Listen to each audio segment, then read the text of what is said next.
नमस्कार दोस्तों, स्वागत है आपका अपने प्लेटफॉर्म एनसीईआरटी बाय विक्रम पर। जो ये हमारी सीरीज है NCERT line by line for teachers और सिविल सर्विसेज। तो इसमें आज हम पढ़ेंगे हिमालय के बारे में। इसके पिछले पार्ट में हमने पढ़ा था कि हिमालय का निर्माण किस प्रकार से हुआ था। आज हम पढ़ेंगे हिमालय के पार्ट के बारे में कि हिमालय में कितने पार्ट हैं, और एक मरुस्थल के बारे में हम पढ़ेंगे आज के अध्याय में।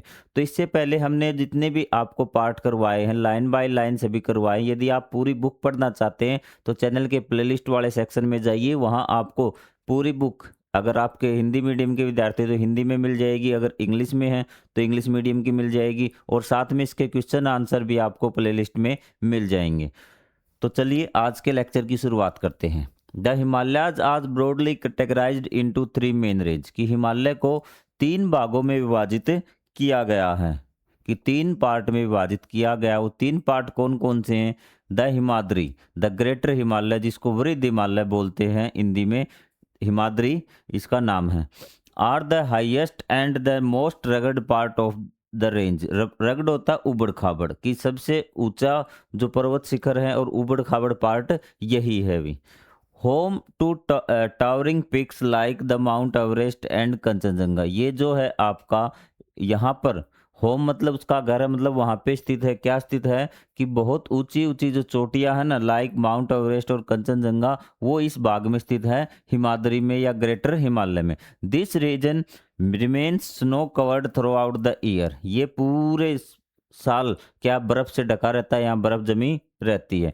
Life here is tough and there are not many human settlement, कि यहाँ पे जो जीवन है ना क्या कठिन है, कि ऑक्सीजन की कमी है, यहाँ पे कोई संसाधन यहाँ पर इतने ज़्यादा नहीं है, तो इसलिए यहाँ पे जो मनुष्य का निवास है वो बहुत ज़्यादा कम है भी।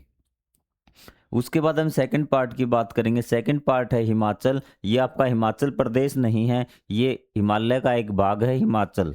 द लोअर हिमालय इसको बोलते हैं, lie south to the greater Himalayas and have a more moderate climate. तो ये कहता है कि जिस प्रकार आपका हिमालय है ना, देखिए इस प्रकार से आपका हिमालय है, इसको तीन भागों में बांटा गया है। ये आपका क्या है? वृद्ध हिमालय हो गया, आयर हिमालयज हो गया, ठीक है। उसके बाद आता है आपका ये हिमाचल।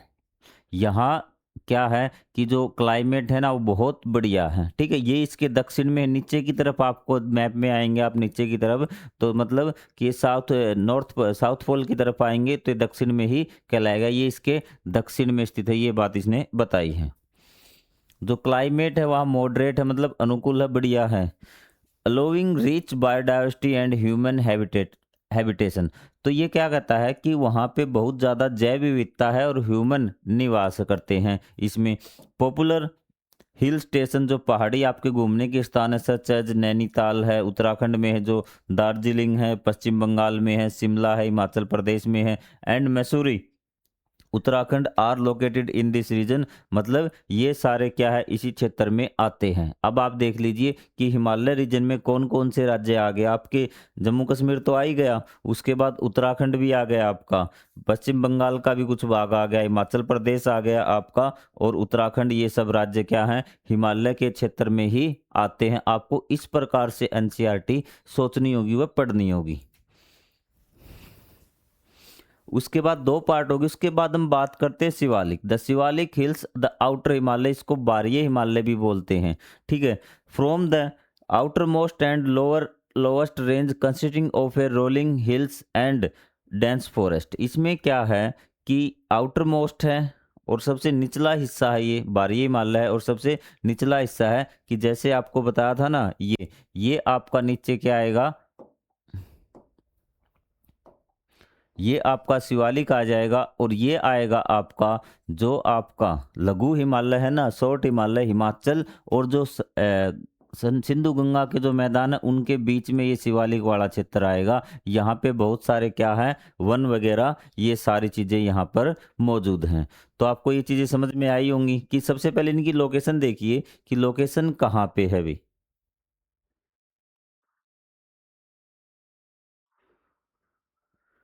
ठीक है, द शिवालिक आउटर मोस्ट मतलब बाह्य हिमालय भी इसको बोला जाता है। From the outer most and lowest and consider rolling of hills, कि जो लगातार इसमें जो पहाड़ी है ना वो घुमावदार हैं, ठीक है, एंड डेंस फॉरेस्ट, और यहाँ पे गहरे जंगल हैं भी, वन है। These foot hills are rich in, foot hills बोलते हैं गिरिपाद, क्या बोलते हैं, गिरिपाद। बहुत ज़्यादा यहाँ पे वाइल्ड लाइफ है, serving as a transition zone between the Himalayas and the Gangetic plains. जो गंगा के जो मैदान है ना, उनका क्या है, ये ट्रांजिशन जोन है कि उन दोनों को ये जोड़ता है, किसको, हिमालयन को और इसको, गंगा के मैदान को, जैसे कि मैंने आपको बताया था। Also called the northern plains, जो गंगा इसके मैदान है ना, तो इसको उत्तर के मैदान भी कहा जाता है। तो ये चीज़ें आपकी क्लियर होगी हिमालय के पार्ट के बारे में। इसकी ज्योग्राफी आपको अच्छी तरह समझ में आ गई, कौन सा हिमालय कहाँ पर है, कितने भागों में बांटा गया है। अभी तक can you locate the names of the state in different parts of the Himalaya. अब आप बता देंगे राज्यों के नाम कि कौन कौन से राज्य हिमालय क्षेत्र में आते हैं। Take the help of the both physical and political map for this exercise, कि दोनों मैप आपको देखने हैं भी। अब यहाँ पे एक दिया गया है कि traditional house construction method in the western Himalayan, जो पश्चिमी हिमालय है ना, उस क्षेत्र में क्या है आपका, कि एक मकान बनाने की शैली है, कि मकान किस प्रकार से, जैसे आपकी अलग अलग प्रकार की शैलियाँ होती है, तो उस शैली को बोलते हैं काटकुनी। क्या बोलते हैं, काटकुनी। मकान बनाने की जो शैली काटकुनी, या उसको बोलते हैं धज्जी देवरी। क्या बोलते हैं, धज्जी देवरी। आपसे पूछा जा सकता है कि पश्चिमी हिमालय में मकान बनाने की कौन सी शैली प्रयोग में लाई जाती है, या फिर काटकुन या दद्दी देवरी क्या है, ये एक मकान बनाने की शैली है। इसमें लकड़ियों का क्या है, कम्बिनेशन करके मकान बनाया जाता है इस प्रकार से। ये क्या है, उन्हें एक तो गर्मी में ये गर्म रहते हैं, और सॉरी, गर्मी में ठंडे, और ठंडे में क्या रहते हैं, ये गर्म रहते हैं। और दूसरा, अगर ये भूकंप आए तो भी इतना ज़्यादा नुकसान नहीं होता इनको, कि ये अगर थोड़ा सा भूकंप आए तो उसको वो सहन कर सकते हैं। ये देखिए, combination of locally available stone and would is use. जो यहाँ पे लोकल जो चीज़ें अरेंज होती है ना, पत्थर है छोटे मोटे, या फिर लकड़ियाँ, उनका प्रयोग से बनाई जाती है। Which not only keeps the house warm, जो उसको गर्म रखते हैं, but also resist damage in the event of mild earthquake, कि सेफ भी रखते हैं ये, अगर छोटा मोटा कोई भूकंप आए तो ये उसमें सुरक्षित भी रहते हैं, और ये मकान गर्म रहते हैं। इनकी एक खास बात है, याद रखना, काटकुनी और दज्जी देवरी। Great Himalayan national park in Himachal Pradesh has a wild diversity of flora and fauna, कि वहाँ पे फ्लोरा और फ्योना क्या होती है, वह उस क्षेत्र में जो स्पेशल प्रकार के, जो उसी क्षेत्र में पेड़ पौधे पाए जाते हैं, जीव जंतु पाए जाते हैं, वह उनकी फ्लोरा और फ्योना होती है। आपको आई बात समझ में, ठीक है। तो इसने कहा कि बहुत सारे जीव जंतु और पेड़ पौधे यहाँ ग्रेट हिमालयन नेशनल पार्क है, अब आपका हिमाचल प्रदेश में। इस नाम को देख के आप जम्मू कश्मीर मत भाग जाना, कि पेपर में आ जाए ग्रेट हिमालयन कहाँ, तो आप सोचोगे ये तो वहाँ आपको मिलेगा जम्मू कश्मीर में, तो आप लद्दाख साइड, तो आपको ये हिमाचल प्रदेश में, ये बात ध्यान रखनी है। The park has been declared a world heritage site by UNESCO, क्योंकि विश्व धरोहर इसको एक घोषित किया गया है यूनेस्को के द्वारा। यूनेस्को आपको पता है कि जो आपकी एक संस्था वर्ल्ड वाइड की, ठीक है। The biodiversity of the park is being preserved by government as well as the village communities that live inside the park. इसने कहा कि इसकी जो जैव विविधता है ना, बायोडाइवर्सिटी, अब आपको समझ में आ गया होगा। जैव विविधता, अलग अलग प्रकार के जीव जंतु और पेड़ पौधे हैं, उनको वहाँ की जैव विविधता बोलते हैं। तो ये सरकार तो इसका संरक्षण रखती है, इनको सुरक्षित रखती है, साथ में जो वहाँ पे लोग रहते हैं, स्थानीय लोग, वो भी इसका ध्यान रखते हैं भी। अब हम बात करेंगे cold desert of India. The word desert immediately evokes an image a hot place, कि जैसे ही आप वर्ड सुनते हैं डेजर्ट, रेगिस्तान मरुस्थल, तो आपके मन में एक तस्वीर उभर के आती है, किसकी इमेज आती है, कि एक रेत का टीला होगा बहुत बड़ा, और जहाँ बहुत बड़ी गर्मी होगी। However there are also cold desert and we have one in India, लेकिन ये आपका भ्रम है कि सारे रेगिस्तान गर्म होते हैं, लेकिन रेगिस्तान क्या है, कोल्ड भी होते हैं, और एक हमारे इंडिया में भी है। Ladakh is a cold desert where winter temperature drops below -30 degree Celsius, की लद्दाख एक आपका ठंडा मरुस्थल है, यहाँ पे क्या तापमान -30 डिग्री तक चला जाता है। There is very little rainfall and the landscape is rugged, कि वहाँ पे जो बारिश होती है बहुत कम होती है, और जो लैंडस्केप है, जो भूमि का प्रकार है, वो रग्ड, आपको समझ में आ गया कि उबड़ खाबड़ है भी। With rocky terrains, deep valleys and lakes such as Pangong Tso, तो उसने कहा कि यहाँ की जो चट्टाने हैं, चट्टानी भूमि है, डीप वैलीज गहरी घाटियां हैं, लेक्स सच एज पेंगोंग तसो कि पेंगोंग तसो यहाँ पर एक झील है भी। ये चीज़ें आपको समझ में आ गई या नहीं आई? अगर आपको कोई डाउट है तो आप कमेंट करके पूछ सकते हैं भी।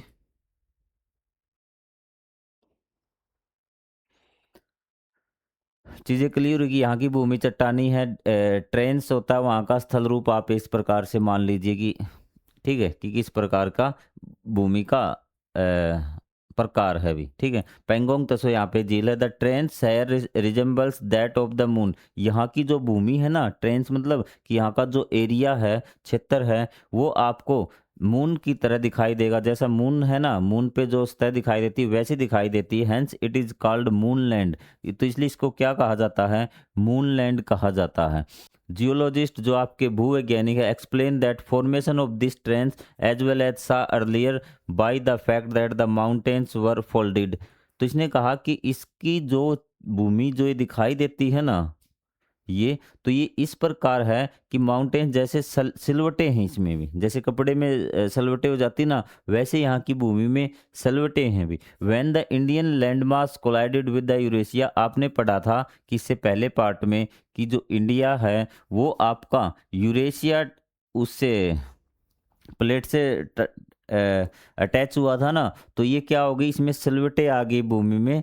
ठीक है, collided with Eurasia, this folded portion was part of an ocean. ये जो फोल्ड हुआ पार्ट की जैसे ही टकराया, ये आपका इंडिया मूव कर रहा, जैसे ही ये इससे टकराया तो यहाँ पे समुंदर था, पानी था, तो ये क्या हुआ, इस प्रकार से ऊपर उठ गया कि ये समुंदर का एक भाग था। Portion was a part of Asian and so the rocks in this area. तो इस एरिया की जो चट्टाने हैं ना, are made largely of sand and clay, मिट्टी और कीचड़ से मतलब पीछे वो बनी हुई है भी। ठीक है, रेत और मिट्टी की वो बनी हुई है। Wind and rain have eroded the mountain in the shapes you see in the photograph, कि जैसा आपने फोटोग्राफ में देखा तो मिट्टी और बारिश और हवा के कारण यहाँ की क्या हो गई, जो चट्टाने वो इस प्रकार की शेप में आ गई। डिस्पाइट ऑफ हर्स कंडीशंस, कि इतनी कठिन मुश्किल इस परिस्थितियों में Ladakh is home to unique wildlife like snow leopards, ibex and Tibetan antelopes. तो इन चीज़ों, इन जानवरों का वो क्या है, घर है भी। ठीक है, the Ladakh people lead a simple life, the region is known for its ancient monasteries and colourful festival. तो इसने कहा कि यहाँ पे ये जानवर रहते, लियोपार्ड है, आइबैक्स है और तिब्बतिन एंटीलोप्स है, ये मृग होता है भी। ठीक है, आइबैक्स आइबैक्स होता है, लियोपार्ड का आप सबको पता है भी। नॉन फिर ये कहा कि Ladakhi people lead a simple life, कि वो एक सादा जीवन जीते हैं। The region is known for, ये प्रसिद्ध है, किसके लिए जाना जाता है, एंशियंट मोनेस्ट्रीज, कि जो आपके ये पुराने क्या बोलते हैं इनको, तीर्थ स्थान आप बोल लीजिए, पुराने स्थल बोल दीजिए, किसके कारण, एंड कलरफुल फेस्टिवल, जो इसके कलरफुल फेस्टिवल है ना, कि वो कौन कौन से हैं, आपको याद रखने हैं कि यहाँ पे जो आपके यहाँ पे कलरफुल फेस्टिवल आएंगे ये कौन कौन से आएंगे भी, आप बताइए कि किस प्रकार से हैं भी। ठीक है, तो यहाँ पे त्योहार such as Losar and the Hemis festival, दो त्योहारों के नाम दिए, लोसर और हेमिस फेस्टिवल यहाँ पे मनाए जाते हैं। मोनेस्ट्रीज आपका होता है बौद्ध मठ भी, जो आपके बहुत पुराने यहाँ पे बौद्ध मठ, आपको बताया कि अशोक के काल से यहाँ से बौद्ध मठ बनना स्टार्ट हो गए थे, राजा कनिष्क भी आए थे, जब आप हिस्ट्री पढ़ेंगे तब इसके बारे में जानेंगे। तो यहाँ तक आपका ये क्लियर हुआ, लद्दाख के बारे में आपको इतना ही पढ़ना है। अब हम चलते हैं हमारे गंगेटिक प्लेन के बारे में, जो हमने छोड़ दिया। देखिए उत्तर हिमालय, सॉरी उत्तरी भारत है, हम वो कवर कर चुके हैं। एक बार मैं आपको बता देता हूँ कि हमने क्या पढ़ लिया, हम यहाँ से लगे थे, ये क्षेत्र हमने पढ़ चुके हैं, ये हिमालय का पूरा क्षेत्र है। उसके बाद यहाँ पे लद्दाख एक मरुस्थल रह गया था, कोल्ड मरुस्थल आपका, तो ठंडा डेजर्ट, तो वो आपने हम पढ़ लिया। तो अब हम उतर रहे हैं इस साइड, यहाँ पे हम पढ़ेंगे Gangetic plains. Gangetic plains Ganga के मैदान भी, उत्तरी मैदान भी इनको बोलते हैं। As we move southern from the Himalayas. अब देखिए कि हम क्या कर रहे हैं, साउथ की तरफ मूव कर रहे हैं। तो आपने 6th क्लास में ही मैप में ज्ञान हो गया था कि साउथ की तरफ मूव करना मतलब नीचे की ओर आना। हम इस साइड मूव करें, यहाँ पे हमें गंगा के मैदानों में हम पहुंच जाएंगे। We reach the vast and fertile Gangetic plains, और हम पहुंच जाते हैं बहुत बड़े और जो आपके फर्टाइल होता है उपजाऊ गंगा के मैदानों में। These plains have been an important part of the history, ये जो हिस्ट्री इतिहास का एक महत्वपूर्ण भाग है। एंड सिविलाइजेशन, जो सभ्यता और इंडिया का जो सभ्यताएं थी ना उनका, क्योंकि आपको पता है कि बहुत सारी सभ्यताएं इसी में आके बसित, चाहे आपकी हड़प्पा हो, चाहे उत्तर वैदिक काल में हो, चाहे महाजनपद काल में हो, चाहे बाद में आप आ जाइए अशोक के काल में। तो ये जो क्षेत्र है बहुत महत्वपूर्ण रहा है भारत की सभ्यता और इतिहास के लिए भी। These plains are nourished by mighty rivers originated from the Himalayas, कि ये जो क्षेत्र है, न्यूरिश्ड होता है किसी का पालन पोषित करना, कि ये पोषित किए गए, मतलब इनको सब जो समृद्धि मिली है, जहाँ ये इतने ज़्यादा समृद्ध किसके कारण हुए हैं, वे इन नदियों के कारण हुए जो हिमालय से निकलती हैं भी। ठीक है। प्रोवाइडिंग ए विटल लाइफलाइन, इन्हें एक लाइफलाइन ये प्रदान करती है, जीवन प्रदान करती है वाटर, पानी के रूप में। द गंगा, इंडस, सिंधु और ब्रह्मपुत्र रिवर सिस्टम, जो ये सिस्टम है ना, मतलब कि साथ साथ इसकी ट्रिब्यूट सहायक नदियां भी आ गई। नदी और उसकी सहायक नदियां मिलकर क्या बनाती है, एक रिवर सिस्टम बनाती है, आपको ये ध्यान रखना। Along with their extensive network of tributary, की जो पानी का उसकी जो सहायक नदियां ना वो सब मिलकर इसको क्या enrich the soil with the minerals, जो आपके सोयल है, मिट्टी है, उसको उसमें खनिज ये पद पहुंचाती है, मिनरल्स पहुंचाती है, making the region highly fertile and ideal for agriculture, जो आपका इस क्षेत्र को बहुत ज़्यादा उपजाऊ और खेती के लिए बहुत ज़्यादा उपयुक्त बना देती है। The river bring with them the minerals that enrich the soil, कि वो क्या करती है, अपने साथ बहाकर लाती है मिनरल्स को, जो सोयल को क्या बनाते हैं, समृद्ध बनाते हैं, मतलब उपजाऊ बनाते हैं। Enabling evident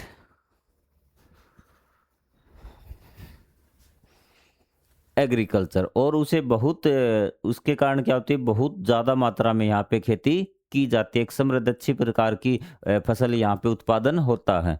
the rivers are also source of generating electricity, यहाँ से इलेक्ट्रिसिटी प्रोड्यूस की जाती है रिवर से। बच्चों को समझ में नहीं आता कि इलेक्ट्रिसिटी, बिजली कैसे रिवर से बनेगी, तो मैं आपको एक बार 1 मिनट में समझा देता हूँ कि जैसे ये नदी जा रही है, यहाँ पे हमने बांध बना दिया, तो ये बांध, नदी का पानी आता जाएगा, पहाड़ों से उतरी लेवल बढ़ता जाएगा, एक टाइम ऐसा आएगा कि पानी इससे क्रॉस करेगा, इसके ऊपर से गिरेगा, तो यहाँ हम टरबाइन लगा देते हैं। टरबाइन मतलब एक पंखे जैसी होती है, वहाँ पे पानी इसकी पंखे पे गिरेगा ना तो घूमना स्टार्ट करेगा, और इस घूमने वाली चीज़ को हम अटैच कर देते हैं जनरेटर से। और ये चीज़ आपको पता है कि जनरेटर जब घूमता है तो बिजली बनाता है।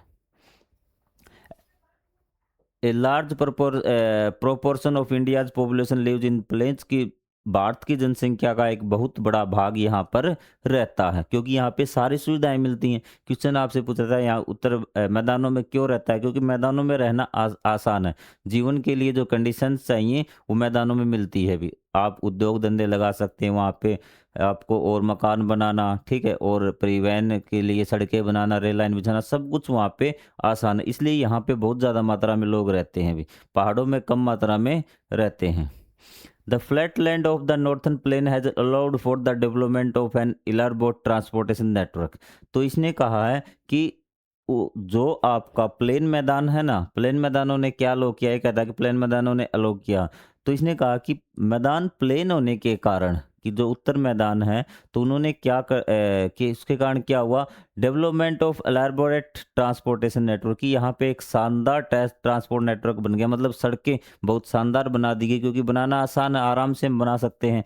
Road and railway networks facilitate the movement of people and goods over long distance, और इसके कारण क्या हुआ कि रोड और रेलवे नेटवर्क बहुत बढ़िया हो गया ना, उसके कारण लोग क्या है कि आसानी से मूवमेंट कर सकते हैं, और सामान का भी लॉन्ग डिस्टेंस तक, ठीक है, कि आपको मान लीजिए कि दिल्ली से मुंबई पहुंचाना, रोड के द्वारा आप बिल्कुल आराम से जा सकते हो, और अपना सामान भी चाहे वो रेलवे के द्वारा हो, चाहे वो आपका रोड के द्वारा आराम से पहुंचा सकते हैं, ठीक है। ये चीज़ इसके कारण पॉसिबल हुई है, क्योंकि वहाँ पे क्या रोड बनाना आसान है, ठीक है, इतनी ज़्यादा मुश्किल नहीं थी। आप आप एक पहाड़ों में रोड बना के देखिए भी, या फिर रेगिस्तान में बना के देखिए, आपको प्रॉब्लम्स का पता चलेगा। लेकिन इन मैदानों में इतनी ज़्यादा दिक्कत नहीं आती। As you will see in the tapestry of the past chapter, अतीत के जो चित्रपट है ना, वो एक पाठ आएगा आपका, the Ganga the Brahmaputra and the other rivers have been used for millennia for the travel trades, की बहुत सालों से, मिलेनिया मतलब कि बहुत सालों से इनको क्या हम परिवहन के तौर पर यूज करते आ रहे हैं। राजा महाराजा के काल से हमने क्या, आपने जब चोल चेर पांडे पढ़ा था तो आपने तब भी इनके बारे में पढ़ा हुआ, मगध साम्राज्य पढ़ा था तब भी आपने गंगा के में हम ट्रांसपोर्ट के तौर पर यूज करते थे। तो अतीत के चित्रपट आपके इतिहास का पाठ है, वहाँ पे आपको सारी चीज़ें पता चल जाएंगी। और आपको तो ये बेसिक चीज़ें पता ही होंगी कि नदियों का किस प्रकार से हम परिवहन के रूप में काम कर सकते हैं, कि ना उसमें नाव डालेंगे या कोई सामान है उसको नाव में रख के एक स्थान से दूसरे स्थान तक भेज सकते हैं। Most rivers are named after goddess, की बहुत सारी जो नदियां हैं ना, ज़्यादातर नदियों के नाम है वो देवियों के नाम है, जैसे गंगा है, यमुना है, कावेरी इत्यादि, और भी नदियां आपको मिल जाएगी। The name of Brahmaputra however means the son of Brahma, की लेकिन जो आपकी ब्रह्मपुत्र नदी है उसका नाम है ब्रह्मा के पुत्र के नाम पे, कि ब्रह्मपुत्र ब्रह्मा का पुत्र। This river gets bigger during summer instead of drying up, ये जो नदी है आपकी, कि गर्मियों में सूखने की बजाय इसमें पानी ज़्यादा हो जाता है, ऐसा क्यों आप बताइए भी। ठीक है, नदियों में पानी आता बर्फ़ पिघलने के कारण, शायद गर्मियों में उस तापमान के कारण जो हिमालय है ना वहाँ पे बर्फ़ ज़्यादा पिघलती होगी, तो इसमें जो पानी है वो ज़्यादा आ जाता है। तो आप इसका आंसर ज़रूर लिखिए। और थोड़ा सा इसमें जो बारिश का पानी है आपका चाइना साइड से आती है निकल के, तो वहाँ से भी उसमें थोड़ा सा पानी में इजाफा हो जाता है। तो आप इसका कमेंट में ज़रूर बताइए कि क्या है भी। Notice the concentration of lighting, कि लाइटिंग की कंसंट्रेशन देखिए, what the reasons for this concentration, कि यहाँ पे ज़्यादा लाइट आ रही है, फोकस आपको छोटे छोटे दिख रहे होंगे, इसका कारण क्या है। यहाँ पे इस साइड देखिए, यहाँ पे ब्लू है आपका, यहाँ पे देखिए ज़्यादा है। तो इससे हमें लगता है, क्योंकि लाइट आप घरों में जो जलाते हैं ना वही लाइट है फैक्ट्री इंडस्ट्री रोड पे, तो यहाँ पे ये दिखा रही कि यहाँ पे मानव है ना वो ज़्यादा बच रहा है अभी। जो मानव है ये कोई आपके बड़े बड़े शहर है, ये उत्तर के मैदानों के फोटो हैं अभी। ये क्या है, शहर हैं छोटे मोटे आपको दिख रहे हैं। तो इसके कारण यहाँ पे आप कभी आपके नज़दीक पहाड़ हो, या आप दूर से देख लेना अपने गांव को, वहाँ से आपको एक रोशनी निकलती हुई प्रतीत होगी। वो क्या, कंसंट्रेशन ऑफ लाइट है। और जब आप ऊपर से देखते हो, बिल्कुल ऊपर से, और जाके अंदर इसमें जाके देखोगे, तो ये जो बड़े बड़े शहर दिख रही हैं आपको एक इस प्रकार से दिखेंगे, जैसे एक जगह लाइट इकट्ठी हो गई है। तो इसका मतलब ये उत्तरी भारत में लोग ज़्यादा बसते, इस चीज़ से भी पता चल जाता है अभी।